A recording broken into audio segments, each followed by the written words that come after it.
بلوچ اور پشتون طلباء کا احتجاج، خاموشی اور اسٹوڈنٹ یونینز۔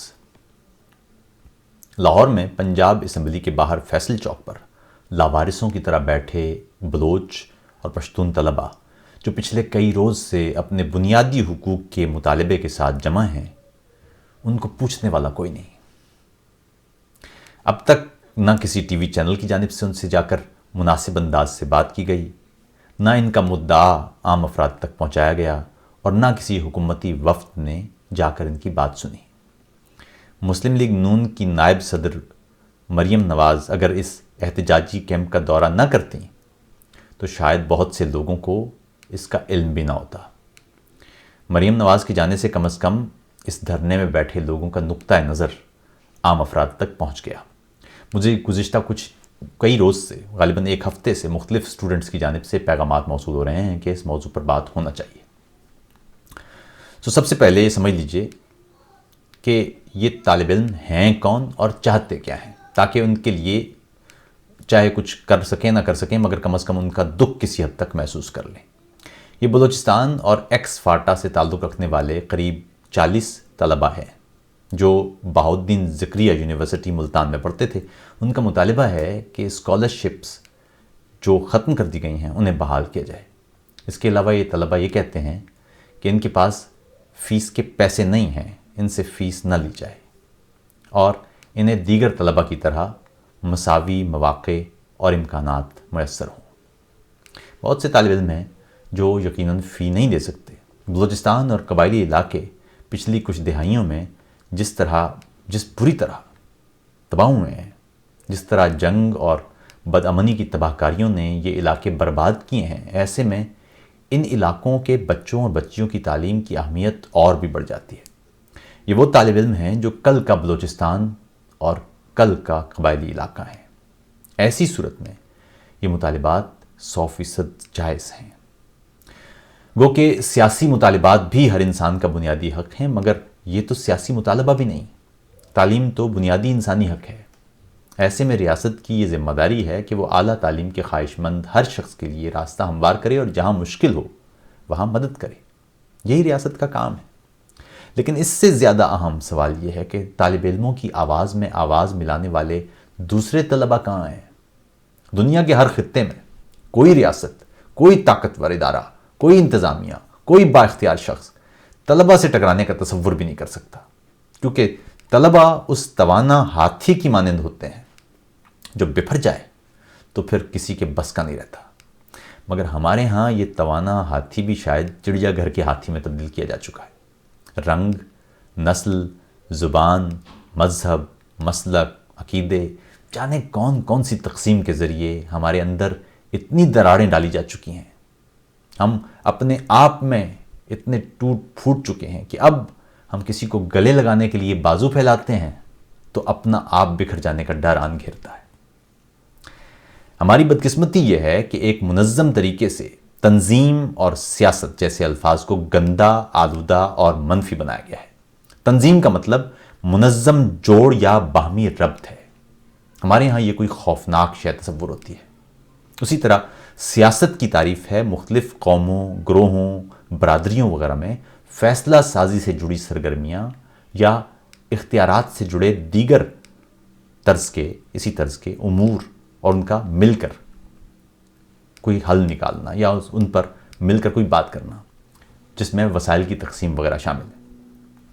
پاکستان کے قیام سے اب تک جمہوریت اور سیاست کو اتنی گالی دی گئی ہے کہ اب جمہوریت کا نام آتا ہے تو لوگ کان پکڑنا شروع کر دیتے ہیں اور سیاست کا لفظ یوں لیتے ہیں جیسے کوئی گالی ہو، حالانکہ یہ ہرگز کوئی منفی چیز نہیں، بلکہ ان کے مخالف یا تضاد چیزیں وہ ہیں جو شرمناک حد تک منفی ہیں۔ روایت یہ ہے کہ خود نااہل اور کمزور سیاستدان ہم پر مسلط کیے جائیں تاکہ وہ بے اختیار اقتدار پر قناعت کر لیں، نہ ان کے پاس کوئی اختیار ہو، نہ ان کے پاس کوئی پالیسی سازی کی قوت ہو، نہ ان کے پاس کوئی فیصلہ کرنے کا اختیار ہو، مگر ہمیں بتایا جائے کہ سارا قصور ان کا ہے، اس لیے سیاستدانوں، سیاست اور جمہوریت کو گالی دو۔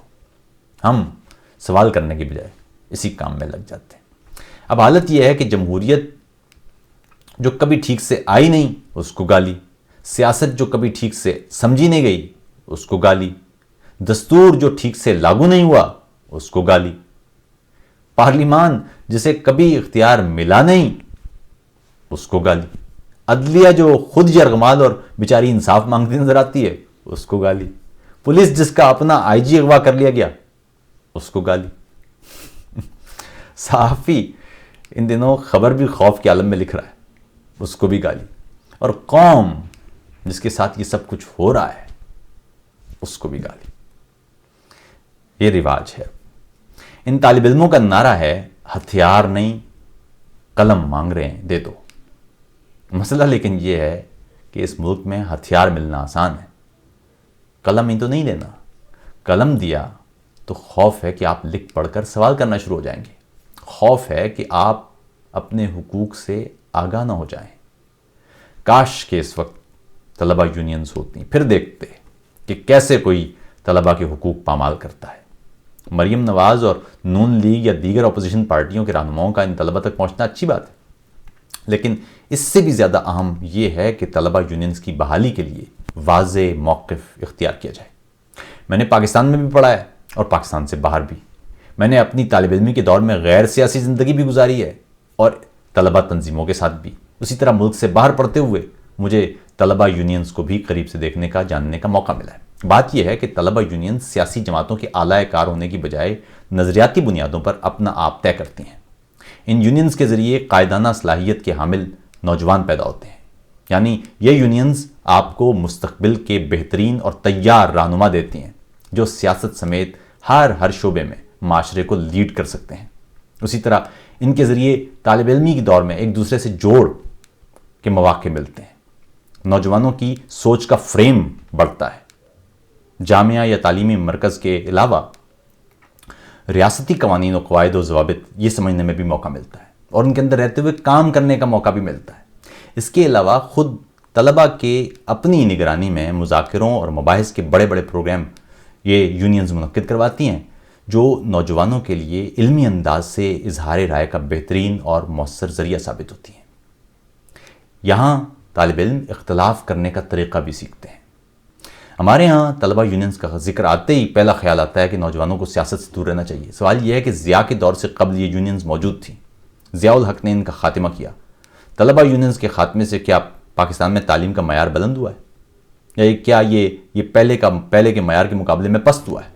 جواب یہ ہے کہ ایسا معیار میں تو کوئی فرق نہیں دیکھا ہم نے یا کوئی بلندی نہیں دیکھی۔ دوسرا، طلبہ یونینز پر پابندی عائد کر دی گئی ہے اور جو کر دی گئی تھی اور کالجوں اور جامعات میں سیاسی جماعتوں کے طلبہ ونگز لیکن چلتے رہے ہیں، تو یونینز پر پابندی کی پھر وجہ کیا ہوئی؟ پاکستان جیسا ملک جہاں 30 برس سے کم عمر افراد کی تعداد مجموعی آبادی کے 65% کے قریب بنتی ہے، طلبہ یونینز کی شکل میں نوجوانوں کو ان کی نمائندگی نہ کرنے کا یا خود نہ کرنے کا حق نہ دینا سراسر ظلم ہے، اور اس کا نتیجہ ان بلوچ اور پشتون طلبہ کے اس طرح بے آسرا بیٹھے احتجاج کرنے کی صورت میں نکلتا ہے، اور ان کو اس احتجاج کہنے والا بھی کوئی نہیں، اسے کور کرنے والا بھی کوئی نہیں، اسے ایڈریس کرنے والا بھی کوئی نہیں۔ طلبہ یونینز طلبہ کو سیاسی شعور دینے کا کام سر انجام دیتی ہیں، اور یہ سیاسی شعور طلبہ کو ہونا چاہیے۔ طلبہ غیر سیاسی ہوں تو اس سے پیدا ہونے والا خلا ہمیشہ غیر سیاسی اور غیر جمہوری قوتوں کے فائدے کا ہوتا ہے۔ اس وقت اس ویلاگ کو دیکھنے والے تمام دوستوں سے گزارش ہے کہ بلوچ اور پشتون طلبہ کے ساتھ ہمدردی اور طلبہ یونینز کی بحالی کے لیے سوشل میڈیا پر پوری قوت سے آواز اٹھائیں۔ پنجاب اسمبلی کے سامنے بیٹھے ان بچوں کو معلوم ہو کہ ہماری آواز آپ کے ساتھ ہے، آپ تنہا نہیں ہیں۔